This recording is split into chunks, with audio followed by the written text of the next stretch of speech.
Ela não é uma, digamos assim, um consórcio ou uma sociedade de dioceses em que nós fizemos uma federação, cada bispo fez aliança entre si, então esse aglomerado de dioceses torna-se a Igreja Católica. Não. Cada diocese já é a Igreja Católica, porque dentro de cada diocese há um princípio que é a união com o sucessor de Pedro, que é o Papa.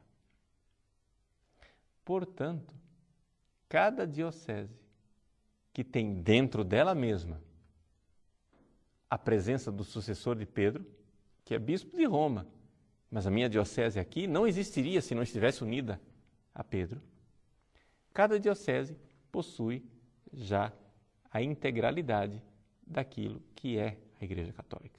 Porque tendo um bispo que está em união plena com o sucessor de Pedro, nós estamos na catolicidade. Nós estamos na integridade da Igreja. Não é? Então, quando nós falamos de Igreja Católica, nós vemos então que a Igreja, enquanto universalidade, ela precede, diz o cardeal Ratzinger, cronológica e ontologicamente, as igrejas particulares, porque é a universalidade da Igreja que permite que a Igreja particular seja igreja. Então, não é uma federação, mas também não é um isolamento, onde cada diocese poderia ser católica por si mesma. O princípio que permite a catolicidade é a união ao sucessor de Pedro. Então, aqui nós vemos que quem é incorporado à Igreja Católica, quem é que pertence à Igreja Católica? Aqui algo que eu já citei, mas que a Lumen Gentium, no número 14, esclarece. É o número 837 do nosso catecismo, que eu faço questão de ler. Aí vamos lembrar o que é o verdadeiro espírito do Vaticano II. São incorporados plenamente à sociedade que é a Igreja os que, tendo o Espírito de Cristo, aceitam a totalidade de sua organização e todos os meios de salvação nela instituídos e em sua estrutura visível, regida por Cristo por meio do Sumo Pontífice e dos bispos, se unem com ele pelos vínculos de profissão de fé, dos sacramentos, do regime eclesiástico e da comunhão. Contudo, não se salva, embora seja incorporado à Igreja, aquele que, não perseverando na caridade, permanece dentro da Igreja com o corpo, mas não com o coração. Então veja só, aqui o concílio distingue duas realidades para se pertencer à Igreja. Primeira coisa, existe o corpo, não é? Visível dessa Igreja, ao qual nós precisamos estar unidos.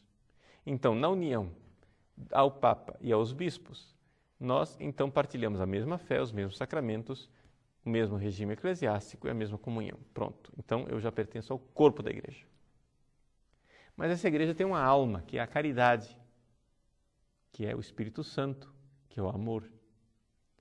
Então não pertence à Igreja quem, participando do corpo, no entanto, não participa da alma. Então não será salvo. Não é? Então, usando a linguagem técnica, nós poderíamos dizer, não é que não pertença à Igreja, ele pertence, mas, de alguma forma, já que ele não está se deixando tomar pela caridade do Espírito, não vai ter salvação. É um membro do corpo que será amputado na hora de entrarmos, digamos assim, na festa que é a salvação eterna.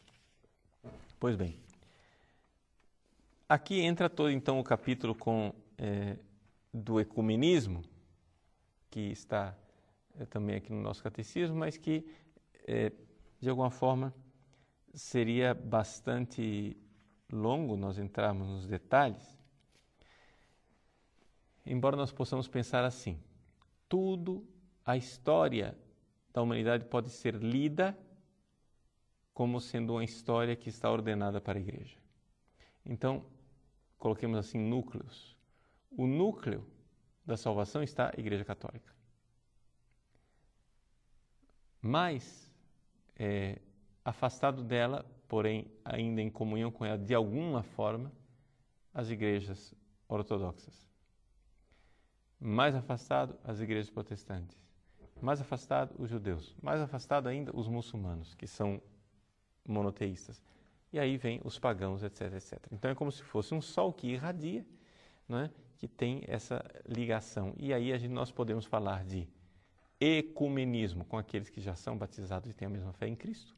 E podemos falar de diálogo interreligioso com aqueles que, não sendo batizados, no entanto, são homens de boa vontade e que procuram, né, a verdade.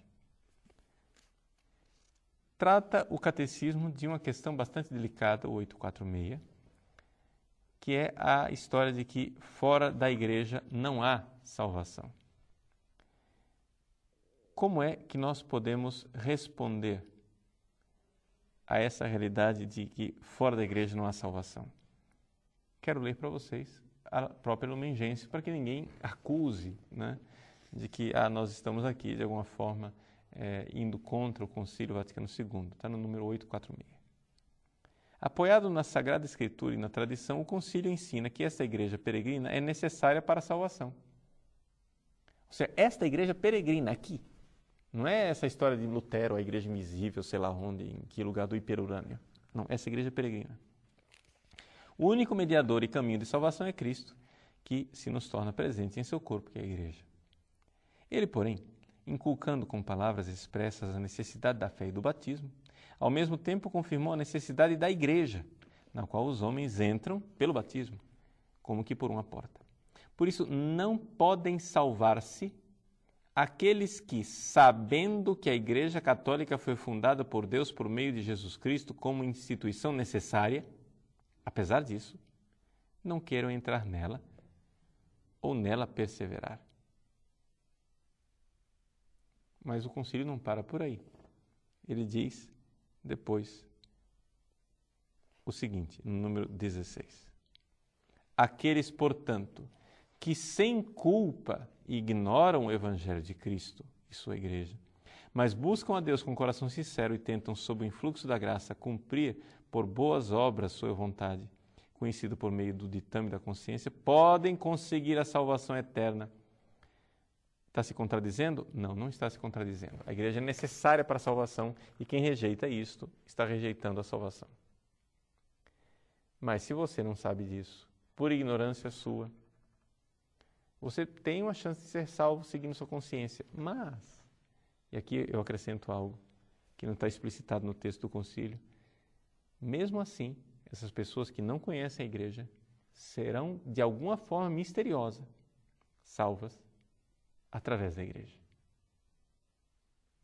Então, haverá sempre uma pertença ao corpo de Cristo, que é a igreja, mesmo que isso não seja visível. Muito bem. E, finalmente, o último ponto, talvez menos controverso e mais fácil da gente explicar, que é a apostolicidade da igreja, que a igreja é apostólica. Isso quer dizer o quê? Que nós não estamos aqui para fundar uma igreja. Nós não estamos aqui para inventar coisas. Nós estamos aqui para manter a fé dos apóstolos, o sacramento que recebemos dos apóstolos, a palavra que nós recebemos dos apóstolos. Portanto, tem que haver uma continuidade orgânica. Tem que haver essa realidade chamada sucessão apostólica. Essa sucessão apostólica, ela se dá de forma muito concreta e sacramental pelos bispos. Os bispos que são sucessores dos apóstolos. Mas também nós, que não somos bispos, temos de alguma forma que entrar nessa sucessão apostólica pelo canal da comunhão com os bispos. Então, quando nós estamos unidos ao Santo Padre o Papa e com os tantos sucessores de Pedro que vieram antes dele, quando nós estamos unidos aos bispos que estão em comunhão com o Papa, nós estamos nessa grande sucessão apostólica. E, portanto, estamos participando como pequenos canais da água, desse grande caudal que vem de uma fonte, que são os apóstolos que estão lá atrás. Nós estamos recebendo como canais que derivam desse grande rio. Participamos dessa grande sucessão apostólica.